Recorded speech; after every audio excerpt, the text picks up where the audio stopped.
Hello everyone! Eto ha, explain ko lang ha. Meron kasi isang buyer na sabi niya, nagbayad siya ng 6:30, nagbayad siya ng mga alas 6 yata yun, or 5:30 ba yun. Tapos na-receive na niya ngayon yung item. Sabi niya, ate, bakit nandito na yung items ko? Diba? Siya pa ang nagreklamo.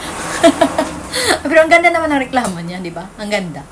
Bakit nandito yung dito ng items if mga quarters to 6 na ako naguhulog? Yes po, ito ang sikreto namin. Kaya kahit late na kayo naghuhulog, tapos maisisend namin agad yung items nyo, same day. Dahil may-ari tayo ng tadadadang